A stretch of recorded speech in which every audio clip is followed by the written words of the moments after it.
नमस्कार छात्रों, फिर से एक बार आप सभी का स्वागत है। पिछले लेक्चर तक हमने विज्ञापन क्या है, विज्ञापन की हमारे लिए कितनी आवश्यकता है और आज के संदर्भ में विज्ञापन कितना महत्वपूर्ण बनता जा रहा है, उसको लेकर हमने विस्तार से चर्चा की है। अभी के लेक्चर में हम विज्ञापन का जो अर्थ है या विज्ञापन जो शब्द है उसके अर्थ विस्तार को थोड़ा सा समझने वाले हैं, उसके अर्थ संदर्भ को समझने वाले हैं और साथ ही साथ विज्ञापन के आधार पर वहाँ पे उस अर्थ के आधार पर समझेंगे कि हमारे आसपास मौजूद ये विज्ञापन का बहुत बड़ा जो व्यापक क्षेत्र है वो किस प्रकार इस अर्थ के साथ वहाँ पे संदर्भ लेकर प्रस्तुत होता है। तो विज्ञापन का अगर हमारे पाठ्यक्रम में विज्ञापन की परिभाषाएं और उसके प्रकार ये मुद्दा दिया है। परिभाषाओं को समझने से पहले हमें विज्ञापन शब्द के अर्थ को समझना होगा। तो विज्ञापन का अर्थ देखे बगैर हम परिभाषा को अच्छी तरह से नहीं समझ पाएंगे, इसलिए पाठ्यक्रम में नहीं है फिर भी मैं विज्ञापन का अर्थ जो है आपकी अधिक जानकारी के लिए आपके सामने रखना चाहता हूं, ताकि आपको ये पूरा मुद्दा जो है विस्तार से समझ में आ जाए। देखिएगा, विज्ञापन का अर्थ आज के इस वैज्ञानिक युग में किसी भी व्यवसाय की उन्नति के लिए प्रचार का बहुत अधिक महत्व है, क्योंकि प्रचार माध्यम से ही उपभोक्ता को समस्त वस्तुओं का और उत्पादों का परिचय प्राप्त हो जाता है।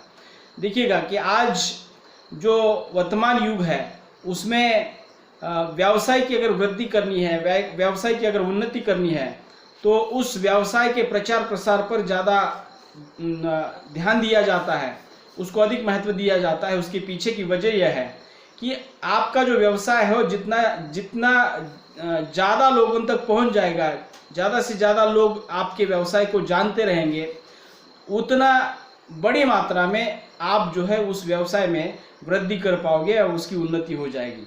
तो इसलिए प्रचार प्रसार जो है व्यवसाय का होना अत्यधिक आवश्यक है और ये प्रचार करने के जो माध्यम है उस माध्यम को भी थोड़ा सा हमें समझना होगा।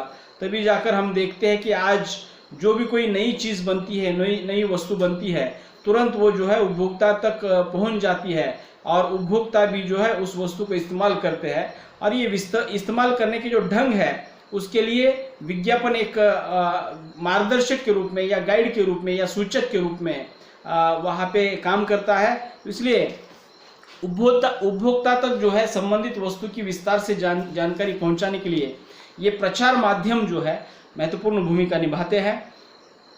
इसके लिए प्रचार सामग्री के रूप में जो भी आधार लिया जाता है उसे ही विज्ञापन कहा जाता है। देखिए, प्रचार सामग्री या ये ग्राहकों तक जानकारी पहुंचानी है, ये ग्राहकों को सूचना पहुंचानी है, उस वस्तु के उपयोग को कैसे हम हमारे जीवन में लागू कर सकते हैं, उसकी जानकारी हमें विज्ञापन के माध्यम से वहाँ पे मिल सकती है या मिलती है। इसलिए वो जो प्रचार सामग्री है वो प्रचार सामग्री जो है असल में विज्ञापन ही है। विज्ञापन की परिभाषा जानने से पहले हमें इस विज्ञापन शब्द की ओर थोड़ा सा ध्यान देना होगा और इस विज्ञापन शब्द के आधार पर हमें समझना होगा कि इसके अर्थ संदर्भ के बारे में और साथ ही साथ उसकी परिभाषा के बारे में हम विस्तार से जान पाएंगे। तो वहाँ पे विज्ञापन की जो विज्ञापन शब्द जो है उसको जानना अत्यंत आवश्यक है, उसको जानना भी अनिवार्य है। तो डॉक्टर विजय कुलश्रेष्ठ जी ने विज्ञापन शब्द की व्याख्या या उसके बारे में कहा है। देखिएगा, विज्ञापन शब्द के बारे में डॉक्टर विजय कुलश्रेष्ठ नामक विद्वान है, उनके द्वारा विज्ञापन के संदर्भ में कहा है, विज्ञापन शब्द के संदर्भ में व्याख्या की है। देखिए, विज्ञापन शब्द यौगिक शब्द है। यौगिक से तात्पर्य दो शब्दों से मिला हुआ या दो तत्वों से मिला हुआ शब्द विज्ञापन शब्द है, यौगिक शब्द है। ये बहुविकल्पी में के लिए भी पूछा जा सकता है, इसको याद रखिएगा। विज्ञापन शब्द यौगिक शब्द है, इसको थोड़ा सा याद रखिए। और ये विजय कुलश्रेष्ठ जी का कहना है और वे क्या कहते देखिएगा, विज्ञापन यौगिक शब्द है और जिससे दो शब्दों के योग से ये शब्द बना हुआ है। ये यौगिक शब्द होने के साथ साथ इसमें दो शब्द जो है या दो तत्व जो है विद्यमान है, उसको अगर विभाजित करने की कोशिश करेंगे वि अधिक ज्ञापन, ऐसा वहाँ पे उसका विभाजन हम कर सकते हैं। वि अधिक ज्ञापन अर्थात इन दो तत्वों से विज्ञापन शब्द बना है, इसलिए यौगिक शब्द इसको कहा जाता है। इसमें से जो वी है, ज्ञापन के आगे लगाया गया उपसर्ग है, अर्थात मैंने आपको कक्षा में बताया था कि उपसर्ग किसे कहते हैं, प्रत्यय किसे कहते हैं। शब्दों के आगे जुड़ने वाले जो तत्व होते हैं उसे उपसर्ग कहते हैं। तो इसमें ज्ञापन शब्द है और उसके आगे वी जो जुड़ा है वो उपसर्ग है, और शब्दों के अंत में जुड़ने वाले जो तत्व होते हैं उसे प्रत्यय कहते हैं। तो इसमें उपसर्ग की चर्चा हो रही है, उपसर्ग की बात हो रही है। तो ज्ञापन शब्द के आगे वी जो है तत्व है वहां पे जुड़ा है और वह उपसर्ग है, उपसर्ग के रूप में प्रयुक्त हुआ है, जिससे विशेष का अर्थ व्यक्त होता है। वी से तात्पर्य क्या है, विशेष। इतना समझ लीजिएगा कि ज्ञापन के आगे जुड़ा हुआ जो वी अक्षर है या वी जो विभक्ति है उसका अर्थ है विशेष। और विशेष सूचना या जानकारी देना मतलब क्या है, देखिएगा, वी से हमने समझ लिया कि उसका अर्थ हो जाता है विशेष, और ज्ञापन शब्द या उसका जो अर्थ है सूचना या ज्ञान का अर्थ देता है। तो इसलिए इसके आधार पर हम समझ सकते हैं कि विज्ञापन अर्थात विज्ञापन शब्द का सामान्य अर्थ हम ले सकते हैं किसी वस्तु या तथ्य की विशेष जानकारी या सूचना देने वाला जो भी कुछ सामग्री है या जो भी कुछ तत्व है उसे विज्ञापन कहते हैं। विचार वस्तु की सूचना या तथ्य की विशेष जानकारी देने वाला जो भी कुछ तत्व होता है उसे विज्ञापन कहते हैं।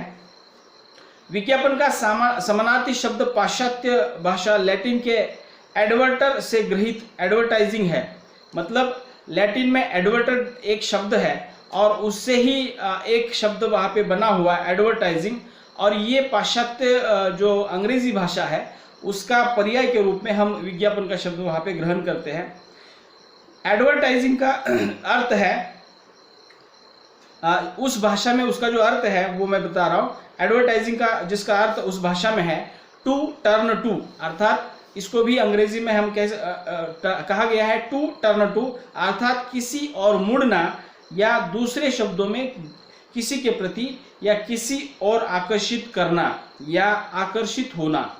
अर्थात एडवर्टाइजिंग का शब्दशः अर्थ जो है लैटिन भाषा के अंतर्गत वहाँ पे लिया जाता है, तो टू टर्न टू ऐसा उसका अर्थ है। और उसका हिंदी में अगर अर्थ देखेंगे तो किसी की ओर मुड़ना या दूसरे शब्दों में किसी के प्रति या किसी की ओर आकर्षित करना या आकर्षित होना, ये इस शब्द का शब्दशः अर्थ है।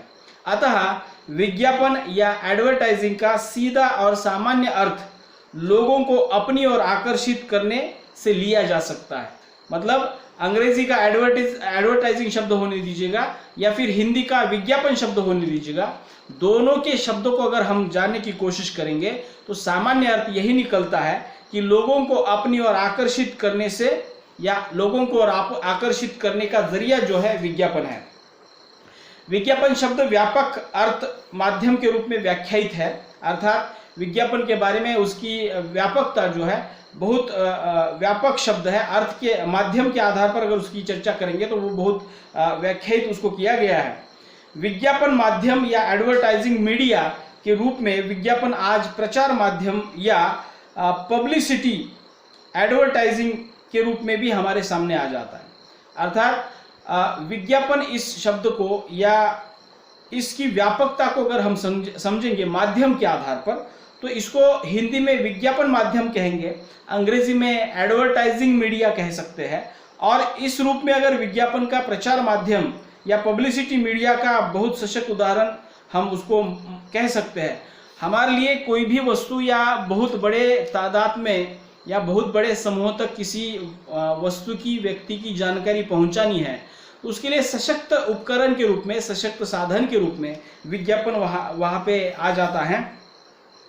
व्यावसायिक एवं औद्योगिक क्षेत्रों में किसी भी उत्पाद की मांग माने डिमांड की वृद्धि करने, अर्थात मांग की वृद्धि करने, नवीन उत्पाद के विषय में उपभोक्ता को अभिरुचि जगाने, अर्थात जो भी नया प्रोडक्ट बन रहा है उसके बारे में उपभोक्ता के मन में रुचि निर्माण करना, अभिरुचि जगाना, और विक्रय कर वृद्धि करने तथा प्रतिष्ठान के प्रति उपभोक्ता में विश्वसनीयता उत्पन्न करने के उद्देश्य के कारण प्रचार माध्यम के रूप में आज विज्ञापन का विशेष महत्व स्थापित हो रहा है। आज देखिएगा कि विज्ञापन सिर्फ वस्तुओं को ही ज्ञापित नहीं कर रहे हैं, वस्तुओं की ही सूचना नहीं दे रहे, वस्तुओं को ही सूचित नहीं कर रहे हैं, तो उसके अलावा किसी व्यक्ति की विशेष जानकारी देने के लिए भी विज्ञापन का वहाँ पे योगदान है या विज्ञापन को अपनाया जा रहा है। साथ ही साथ किसी प्रतिष्ठान संस्था का परिचय करा के देने के लिए भी आज विज्ञापन को अपनाया जा रहा है। अर्थात इतने बड़े उद्देश्य के साथ आज विज्ञापन जो है हमारे आसपास बहुत ही कारगर भूमिका निभा रहा है। तो प्रचार माध्यम के रूप में आज के दौर में अगर विचार करेंगे तो विज्ञापन का एक विशेष महत्व जो है बनता जा रहा है। विज्ञापन का अर्थ माध्यम है, पर एक विशेष पद्धति या माध्यम के रूप में इसके स्वरूप, लक्ष्य एवं उद्देश्यों को ध्यान में रखकर कई परिभाषाएं दी गई है जो इसके पक्ष विपक्ष में की जाती है और इसके संदर्भों, इसकी उपादेयता तथा इसके प्रयोग क्षेत्र की स्थापना करती है। इनमें से कुछ परिभाषाएं हम देखने वाले हैं। तो थोड़ा सा इसके पहले, परिभाषा देखने से पहले अर्थ के आधार पर हमें जो समझना है वो थोड़ी सी बातें संक्षेप में आपके सामने बता देता हूं कि हमने इसमें देखा विज्ञापन का अर्थ क्या है कि विज्ञापन एक यौगिक शब्द है। इसमें दो तत्व विद्यमान है, अर्थात दो शब्द विद्यमान है। ज्ञापन के आगे वी उपसर्ग जुड़ने के कारण विज्ञापन शब्द बना है। इसमें से जो वी है उसका अर्थ विशेष है और ज्ञापन का अर्थ है सूचित करना या सूचना देना है। और दोनों को मिलाकर विज्ञापन शब्द का अगर अर्थ जोड़ते हैं कि किसी विशेष सूचना को देना या फिर विशेष सूचना को तरफ आकर्षित करना, ये विज्ञापन का अर्थ हम सामान्य तौर पर ले सकते हैं। साथ ही साथ हमने देखा कि विज्ञापन को अंग्रेजी में एडवर्टाइजिंग कहा जाता है और अंग्रेजी में कहा गया जो एडवर्टाइजिंग शब्द है उसका वहाँ पे जो अर्थ है टू टर्न टू, मतलब उसके प्रति आकर्षित करना, उस संदर्भ में हम वहाँ पे उसका अर्थ ले सकते हैं।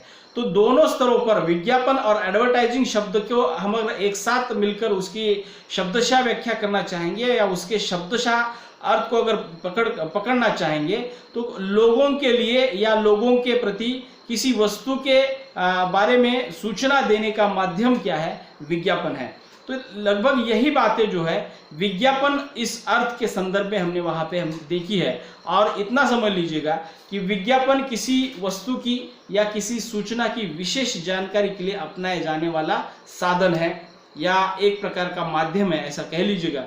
तो विज्ञापन शब्द के अर्थ के साथ साथ मुझे लगता है कि ये बातें हमारे लिए बहुत महत्वपूर्ण है, इसको भी थोड़ा सा ध्यान से समझिएगा ताकि आगे हम उसकी परिभाषाएं देखने वाले हैं। अगले लेक्चर में हम विज्ञापन की परिभाषाएं देखेंगे। पाश्चात्य विद्वानों ने ज़्यादातर विज्ञापनों के ऊपर बहुत सारी परिभाषाएं की है, हम उसमें से महत्वपूर्ण जो परिभाषाएं हैं उसको थोड़ा सा देखेंगे।